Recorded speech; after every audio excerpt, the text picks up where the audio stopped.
Good morning students. आज हम पढ़ेंगे संधि के अगले पार्ट के बारे में। संधि ये है आपका क्लास 6 सब्जेक्ट हिंदी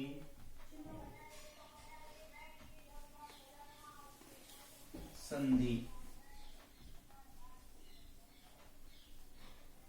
तो कल हमने पढ़ा था स्वर संधि के कितने भेद? 3 भेद पढ़े थे, दीर्घ संधि, गुण संधि और यण संधि।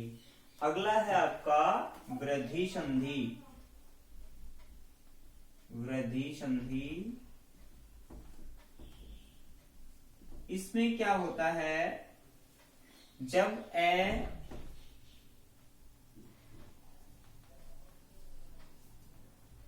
तथा आ के बाद ए, आई, ओ, औ आते हैं तो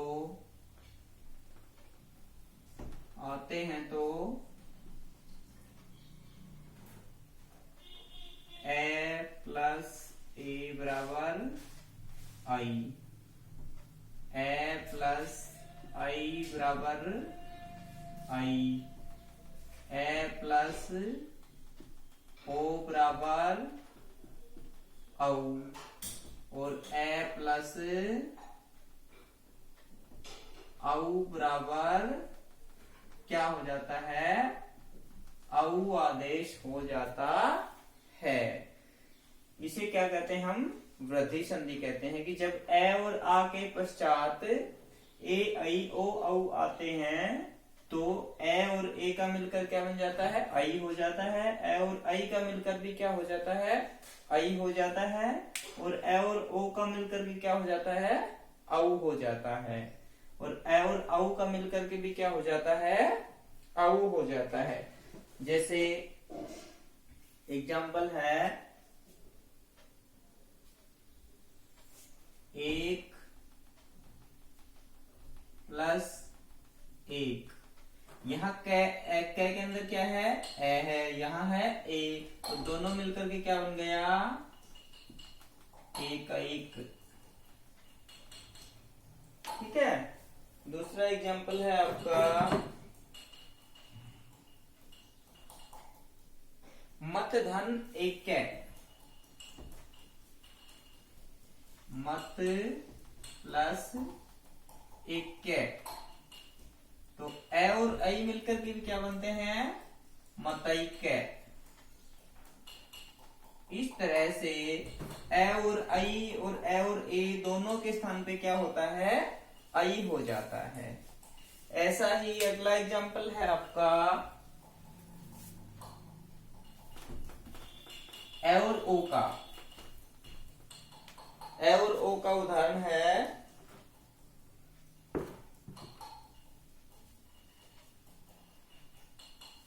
जल प्लस ओघ है। जल प्लस ओघ है, तो यहां पे जल में ए है और आगे क्या है? ओ है, तो क्या बनेगा? जलौघ है। ठीक है। ऐसे ही औ का एग्जाम्पल ले लो 1 प्लस औस्थ। 1 प्लस औस्ध, यहाँ पे ए के बाद क्या है? औ, तो दोनों के स्थान पे भी क्या हो जाता है? औ हो जाता है। तो क्या बनेगा ये? वनौस्थ। ओके, ये थी आपकी कौन सी संधि? वृद्धि संधि। जब ए और आ के बाद ए, आई, ओ, औ आते हैं तो दोनों के स्थान पर क्या हो जाता है? आई और औ हो जाता है। इसके बाद है आपकी अगली संधि है अयाति संधि। अगली कौन सी संधि है? अयादि। अयादी में क्या होता है, देखो हमने पढ़ लिया कि आगे ए और आ के बाद सारे स्वर आ चुके, ए और आ के बाद ए भी आ चुका, ए और आ के बाद ई ऊ री भी आ चुके, और ए और आ के बाद क्या आ चुके आपके, ए और आ के बाद आ चुके ए आई ओ औ। तो ए और आ के बाद सारे स्वर एक बार आ चुके हैं। फिर दूसरी संधि में हमने पढ़ा था, कौन सी में, यण संधि में, उसमें ई ऊ और री आगे आ चुके थे। तो अब आगे आने का नंबर किसका है, ए आई ओ औ का, अयादी संधि है ये। इसमें उनमें सारे अक्षर पहले आ चुके थे आगे, अब क्या आएंगे,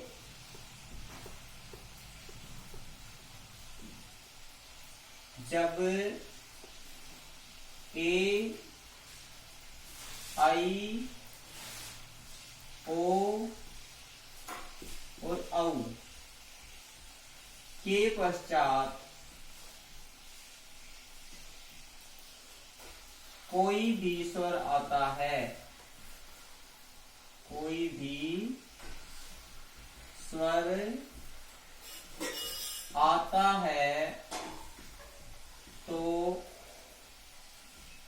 क्या होता है, ए के स्थान पर आई, ओ के स्थान पर आओ, आई के स्थान पर आय, और औ के स्थान पर क्या हो जाता है, आव आदेश हो जाता है। ए के स्थान पर आई, ओ के स्थान पर, सॉरी, ए के स्थान पर आय, ओ के स्थान पर आव, और आई के स्थान पर आय, और औ के स्थान पर आव आदेश हो जाता है। कब हो जाता है, जब ए आई ओ औ के बाद कोई भी स्वर आए, हो सकता है ए के बाद ए भी आ जाए, हो सकता है ए के बाद आई भी आ जाए। तो आपको ध्यान रखना है कि इनके सामने कोई भी स्वर आ जाता है तो इनके स्थान पे क्या हो जाता है, ए के स्थान पे आए, ओ के स्थान पर आओ, आई के स्थान पे आए, और औ के स्थान पर आओ आदेश हो जाता है। ये आपकी कौन सी संधि है, अयादी। जैसे इसका उदाहरण है आपका ने प्लस अन, एग्जाम्पल है ने प्लस अन। यहाँ पे ए आगे आ गया ए, तो क्या बन जाएगा, ए के स्थान पे क्या बन जाएगा, आए, ने प्लस आई प्लस अन, तो क्या बनेगा ये, नयन। ऐसे ही आपका ओ का एग्जाम्पल है भो प्लस अन, भो प्लस अन, तो ओ के स्थान पे क्या बनता है, औ, तो क्या बन जाएगा, भै प्लस औ प्लस अन, इनको जोड़ोगे तो क्या बनेगा, भवन बन गया। ऐसे ही अगला आई और औ के एग्जाम्पल है आपके, आई का एग्जाम्पल क्या है, जैसे गई प्लस अक, तो आई के स्थान पे क्या बनता है, आय, तो गै का गै रह गया, आई के स्थान पे क्या बन गया, आय, आगे क्या है, अक, तो गै में आ मिलेगा क्या बन जाएगा, गा, ये का ये, अब ये में ये ए मिल गए थे, पूरा हो गया, और लास्ट में क्या बन गया, अक, क्या बन जाएगा, गायक बन गया। ऐसे ही बनता है आपका औ का, तो औ में क्या होता है, जैसे भौ प्लस उन, भौ प्लस अन, भौ प्लस अन, तो भय का भय रह गया। ओ के स्थान पे क्या बनेगा भाई, आव। और आगे है आपका अन, तो क्या बनेगा, भय और आ, भा। ठीक है, वह में ए मिल गया, क्या बन गया, पूरा वह। और आगे क्या है, न, क्या बनेगा, भावन। ओके, तो ये कौन सी संधि थी आपकी, अयादी संधि। ये स्वर संधि के आपके 5 प्रकार कंप्लीट हो गए हैं। अब हम पढ़ेंगे व्यंजन संधि के बारे में कि व्यंजन संधि क्या होती है। स्वर संधि में सभी बच्चों को समझ में आ गया होगा कि अयादी में क्या होता है कि ए आई ओ औ के बाद कोई भी स्वर आ सकता है। हो सकता है ए आई भी आ जाए, हो सकता है ए भी आ जाए, हो सकता है ई भी आ जाए, कुछ भी आ जाओ इनके सामने, तो ये किस में परिवर्तित हो जाते हैं, ए आई में, आई आय में, ओ औ में, और औ आव में बदल जाते हैं। अब है आपकी व्यंजन संधि।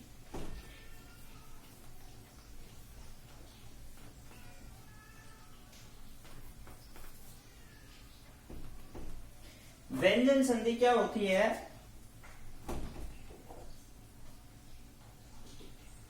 व्यंजन,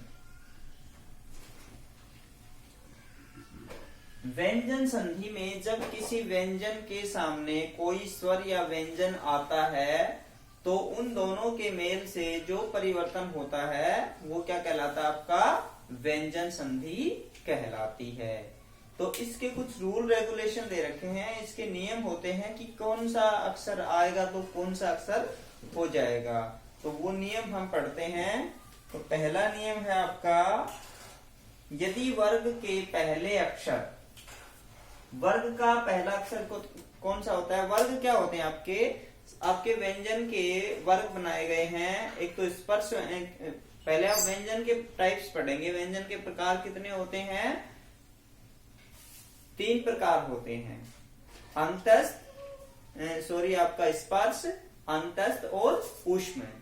स्पर्श, अंतस्थ और ऊष्म जो 3 प्रकार होते हैं वो आपके व्यंजन के प्रकार होते हैं। उसमें भी स्पर्श व्यंजन के 5 वर्ग होते हैं। कौन कौन से होते हैं, का वर्ग, का वर्ग, च वर्ग, ट वर्ग, ता वर्ग और पा वर्ग। ये आपके 5 क्या होते हैं, वर्ग होते हैं। तो यहां पे कहता है कि आप अपनी बुक में देखिएगा कि वर्ग के पहले वर्ण के पश्चात, वर्ग के पहले वर्ण के पश्चात, तो पहला वर्ण कौन सा हो गया, इसका क हो गया, च वर्ग का च हो गया, इसका ट हो गया, इसका त हो गया और इसका प हो गया। तो इनके पश्चात क्या आता हो, इनके पश्चात यदि वर्ग का तीसरा या चौथा वर्ण आता हो, यदि क के पश्चात क्या आए, के बाद तीसरा क्या होता है, ग और घ। इसका तीसरा क्या होता है, च छ, ज और झ। इसका तीसरा क्या होता है, ट और ढ। इसका क्या होता है, द और ध। और इसका क्या होता है, ब और भ। यदि इनके सामने, इनके क च ट त प के सामने क्या आ जाए, ग ज ड द ब, ये आ जाए, या घ झ ढ ध भ, ये कोई भी अक्षर इनके सामने आ जाए तो ये वाले किस में बदल जाएंगे, क ग में बदल जाएगा, च किस में बदल जाएगा, ज में बदल जाएगा, और त किस में बदल जाएगा, ड में बदल जाएगा, त किस में बदल जाएगा, द में बदल जाएगा, और प किस में बदल जाएगा, आपका द में बदल जाएगा। कब बदल जाएगा? जब इनके सामने क च ट त पे के सामने ग ज ड द द आ जाए या फिर घ झ ढ ध भ आ जाए। वर्ग के पहले अक्षर के सामने यदि वर्ग का तीसरा और चौथा अक्षर आ जाए तो पहला अक्षर किस में बदल जाएगा? परिवर्तन किस में होगा? ध्यान रखना है आपको, परिवर्तन होगा पहले वाले में। तो पहला किस में बदल जाएगा? तीसरे में, अपने वर्ग के तीसरे में। तो अपने वर्ग का तीसरा कौन सा होता है? इसका तीसरा अक्षर कौन सा होगा? ग। इसका तीसरा कौन सा होगा? ज। इसका तीसरा कौन सा होगा? ड। और इसका तीसरा कौन सा होगा? द। और इसका तीसरा कौन सा होगा? ब। ये इनमें परिवर्तित हो जाते हैं। जैसे फॉर एग्जाम्पल है आपका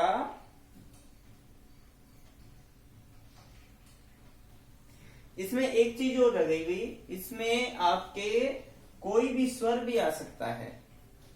यदि वर्ग का पहला दूसरा तीसरा अक्षर हो या फिर कोई भी स्वर हो, स्वर आपके 11 स्वर होते हैं, उनमें से कोई भी स्वर यदि आता है तो, या फिर और क्या आता है? ये लेवा आता है। वर्ग का पहला, वर्ग का तीसरा चौथा अक्षर हो या फिर कोई स्वर हो या फिर कोई ये लेवे में से कोई भी वर्ण हो, तो वहां पे ये परिवर्तन आपका हो जाता है। जैसे दिक प्लस अंत,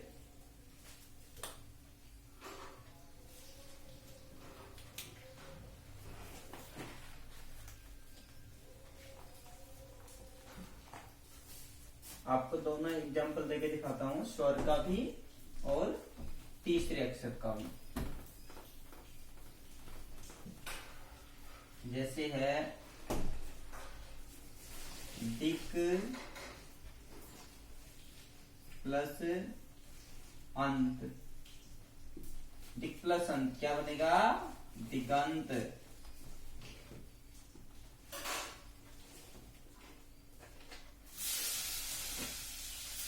ये तो हो गया दिक प्लस अंत का। यहाँ पे क के सामने स्वर आने से क्या बन गया? ये ग बन गया।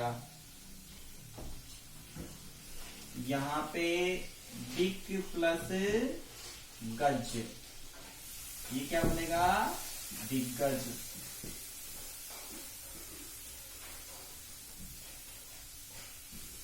तो यहाँ पे कैसा परिवर्तन हुआ? यहाँ पे क था और क के सामने कौन सा अक्षर आ गया? वर्ग का तीसरा आ गया। तो तीसरा आने की वजह से क भी किस में बदल गया? अपने वर्ग के तीसरे में बदल गया। तो ये परिवर्तन आपका होगा कि यदि तीसरा आएगा तो परिवर्तन होगा, यदि स्वर आएगा तो परिवर्तन होगा, और यदि येरेलेव आएगा तो परिवर्तन होगा। येरेलेव का एग्जाम्पल है आपका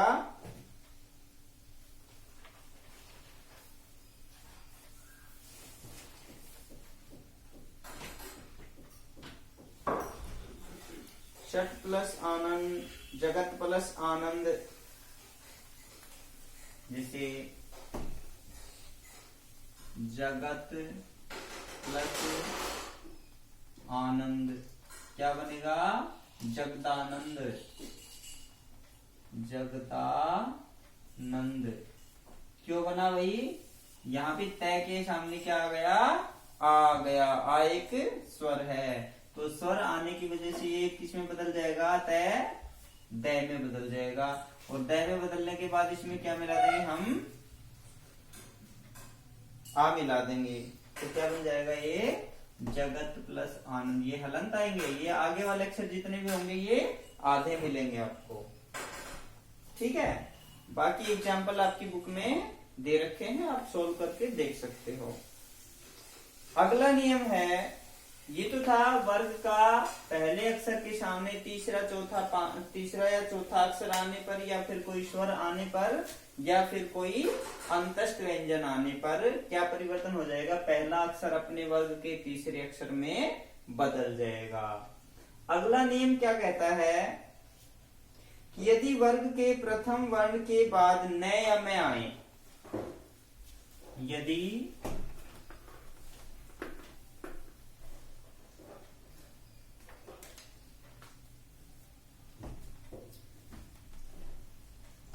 आप सिंपल तरीके से सीखिए। यदि कै, चे, टे, ते, पे के बाद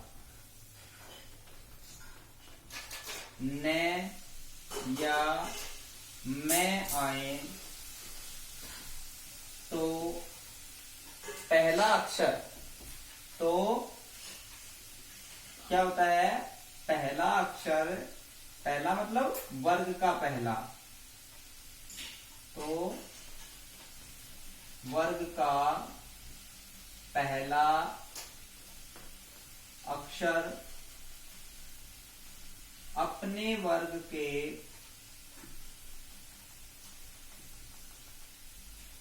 पांचवें अक्षर में परिवर्तित हो जाता है। अपने वर्ग के पांचवें अक्षर में परिवर्तित हो जाता है। इसका मतलब क्या समझे आप, कि यदि कै, चे, टे, ते, पे के सामने न या मैं आ जाए तो कै किस में बदल जाएगा। जैसे कै के सामने आ गया क्या, न आ गया, तो कै किस में बदल जाएगा, कै इसमें बदल जाएगा। कै बराबर ये हो जाएगा अंग। यदि चे के सामने आ गया तो चे बराबर क्या हो जाएगा, ये हो जाएगा ये। यदि टे के सामने आ गया तो क्या हो जाएगा,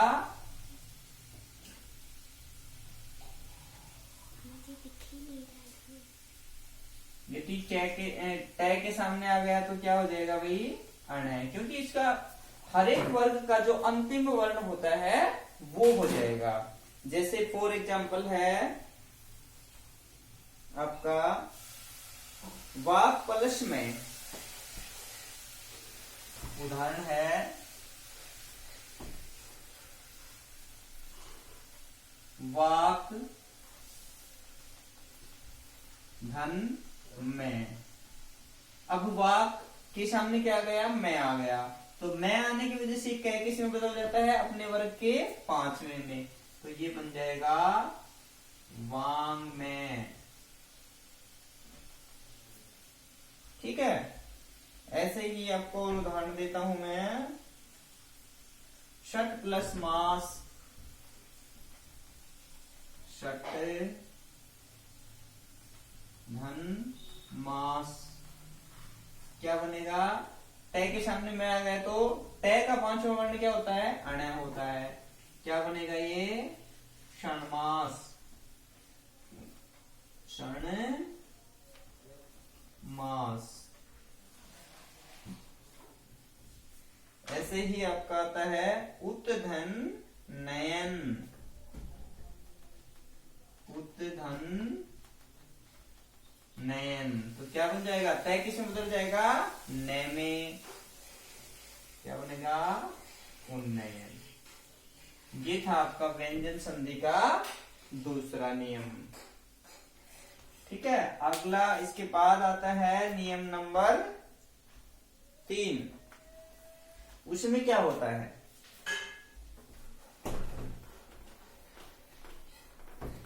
नियम नंबर 3 में क्या होता है, यदि तय के बाद जय हो तो तय के स्थान पे जय हो जाता है। तय के बाद जय हो तो, यदि तय के बाद जय हो तो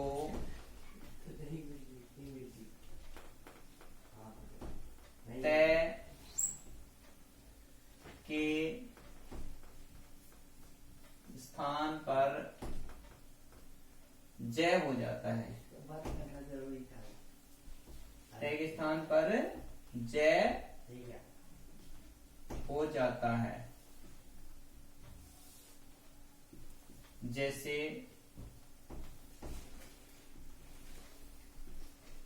सत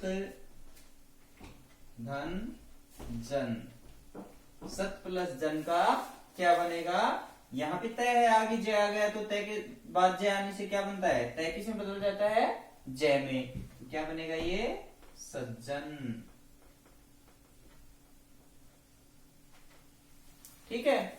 ऐसे ही एग्जाम्पल, जगत प्लस जननी तो क्या बनेगा, जगत जननी। जगत प्लस जननी क्या बनेगा, जग तय किस में बदल जाएगा, जय में, जगत जननी। ये बनेगा जगत जननी। ओके। अगला नियम है कि तय के बाद डे हो तो तय के स्थान पे डे हो जाता है। यदि इस नियम को आप पहले वाले नियम के अकॉर्डिंग लेके चले तो वही बात आएगी, लेकिन ये पार्टिकुलर अक्षर से संबंधित है। ठीक है। तय के बाद, यदि तय के बाद क्या हो, डे हो, तय के बाद डे हो तो तय के स्थान पर डे हो जाता है, हो जाता है। जैसे उत धन डयन क्या बनेगा, उड्डयन। क्या बनेगा, उड्डयन। ये था तय के बाद क्या हो, डे हो तो। अगला नियम कहता है कि तय के बाद लय हो तो तय के स्थान पे क्या हो जाता है, लय हो जाता है। तय के बाद लय हो तो क्या हो जाता है, तय के स्थान पे लय हो जाता है। तय के बाद लय हो तो तय के स्थान पर, तय के स्थान पर क्या हो जाता है, लय। ये हलंत रहते हैं हमेशा। तय के स्थान पर लय हो जाता है।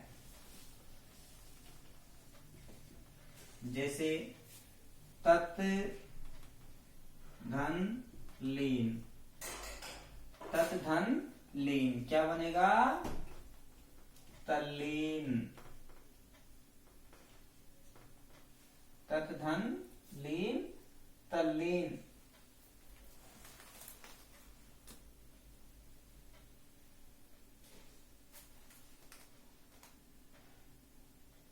उत धन लेख, उत प्लस लेख क्या बनेगा, उल्लेख। तो आपको ध्यान क्या रखना है कि तय के बाद लय आए तो आगे वाला तय किस में बदल जाता है, लय में बदल जाता है। इसके बाद आता है आपका तय के बाद शय हो तो तय के स्थान पर च और शय के स्थान पर छ हो जाता है। ये नियम जो है ये बहुत ध्यान देने योग्य है।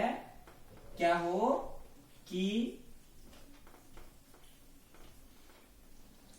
तय के बाद क्या आ जाए, च आ जाए, तय के बाद स आ जाए। तो यदि तय के बाद कौन सा श आ जाए, आए तो क्या होता है, तय के स्थान पर च और श के स्थान पर छ हो जाता है। कब हो जाता है, यदि तय के बाद स आए तो तय के स्थान पे च और श के स्थान पे छ हो जाता है। जैसे उत प्लस शिष्ट, उत धन शिष्ट। तो यहां पे तय है, आगे श आ गया तो क्या बन जाएगा, ये तय किस में बदल जाएगा, उच्च च बन गया। आगे क्या बन गया, एक बार परिवर्तन करके देखते हैं। शिष्ट। अब दोनों को मिलाओगे तो क्या बनेगा? ये उच्छिष्ट। ये परिवर्तन होता है। क्लियर? ऐसा ही एग्जाम्पल और बताता हूं आपको। उत्धन श्वास। उत्धन श्वास क्या बनेगा? उच्छ्वास। उत्धन श्वास का क्या बनेगा? श्वास है ये, उच्छ्वास। ओके, तो ये था आपका तय और से संबंधित नियम। इसके बाद आता है आपका, यदि तय के बाद ड हो तो,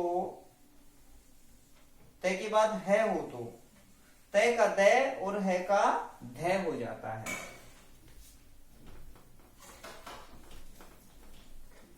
यदि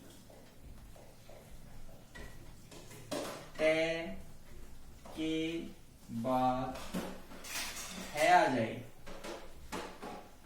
है आए, तो तय किस में बदल जाता है?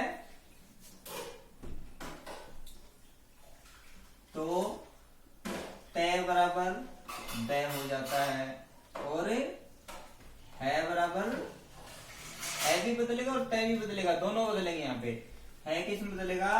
ध में बदलेगा। जैसे उत प्लस हरण, उद्धरण। उत प्लस हार या हरण, कुछ भी कह सकते हो। उत प्लस हार। यहाँ तय है, यहाँ है, तो है के आने की वजह से तय किस में बदलेगा? द में, और है किस में बदलेगा? ध में। तो क्या बनेगा? ये उद्धार हो गया। ऐसे कोई भी वर्ड आ जाए, उत प्लस हरण का क्या बन जाएगा? उद्धरण बन जाएगा। तत् प्लस हित का क्या बनेगा? तद्धित बनेगा। अगला नियम कहता है कि यदि स्वर के बाद 6 वर्ण हो तो 6 से पहले च आ जाता है।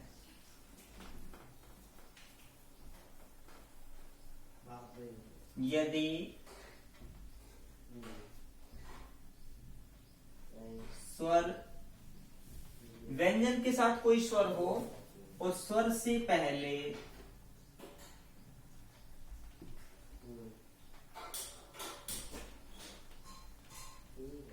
स्वर से पहले 6 वर्ण हो तो क्या आ जाता है?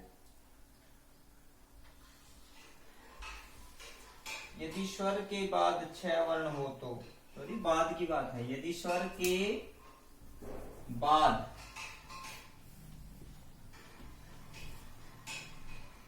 6 वर्ण हो, 6 वर्ण हो तो 6 से पहले क्या आ जाता है? 6 से पहले आधा च आ जाता है।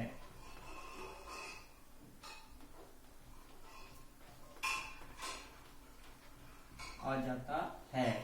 क्या हो? यदि कोई स्वर हो अंत में और उसके बाद 6 आ जाए, तो फिर 6 से पहले संधि करते समय 6 से पहले एक नए अक्षर का आगमन हो जाएगा। किसका? च का। जैसे विधन छेद, वी प्लस छेद। यहाँ पे 6 है, इससे पहले क्या है? स्वर है, तो क्या बनेगा? ये विच्छेद।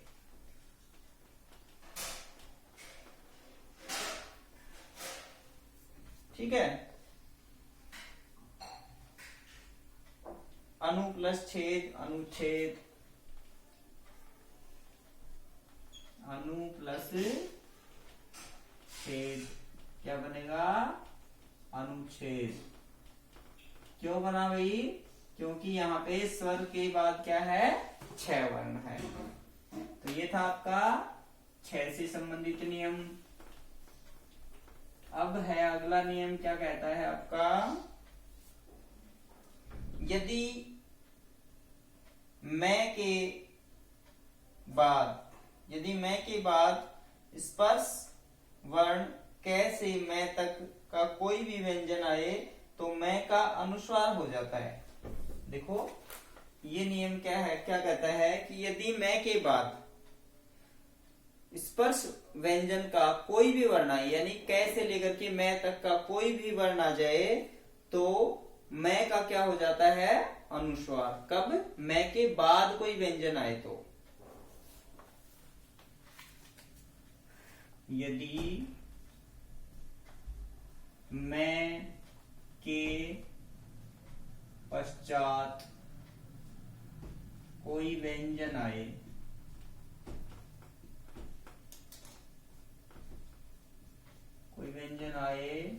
तो मैं के स्थान पर अनुस्वार हो जाता है। अनुस्वार इसे समझते हो ना, ऊपर जो बिंदी लगती है, अनुस्वार हो जाता है। जैसे सम प्लस देह,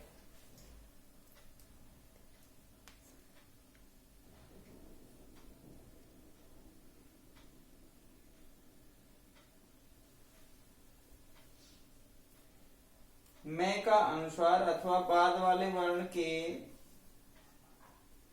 वर्ण का पंचम वर्ण हो जाता है।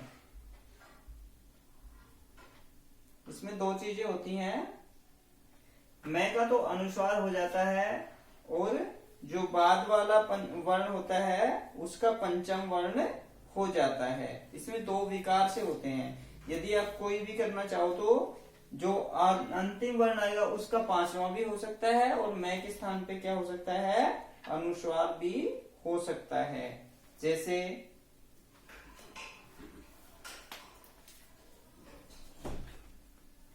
सम धन दे है। देखो यहां दो परिवर्तन होंगे। यदि मैं के बाद कोई भी कैसे लेकर के मैं तक का कोई वर्ण आए तो क्या हो जाता है कि मैं किस में बदल जाता है? अनुस्वार में।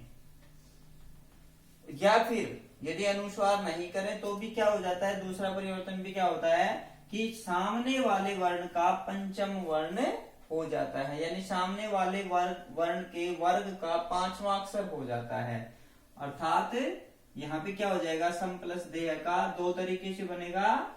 एक तो बनेगा संदेह, इसमें तो क्या हो गया? मैं के स्थान पे अनुस्वार, और दूसरा बनेगा संदेह। इसमें क्या बन गया कि आगे दे था तो दे का पांचवा क्या होता है? न, इसलिए मैं किस में चेंज हो गया? न में। ऐसे ही कोई भी आपका किसी भी वर्ग का अक्षर यहाँ पे आए तो उस वर्ग का पांचवा अक्षर भी हो सकता है या फिर मैं के स्थान पे अनुस्वार भी हो सकता है। ठीक है, ये थे आपके व्यंजन संधि के नियम। व्यंजन संधि के किसी भी नियम में यदि आपको और कोई डाउट रहता है तो आप डाउट क्लास में पूछ सकते हो। बुक को अवश्य पढ़ना, बुक में सारे नियम आपके दे रखे हैं, एग्जाम्पल दे रखे हैं। आप पहले नियम को पढ़ोगे फिर एग्जाम्पल को सोल्व करोगे तो आपको ये संधि अवश्य समझ में आ जाएगी। Okay, all the best. कोई भी डाउट है तो आप डाउट क्लास में पूछ सकते हो।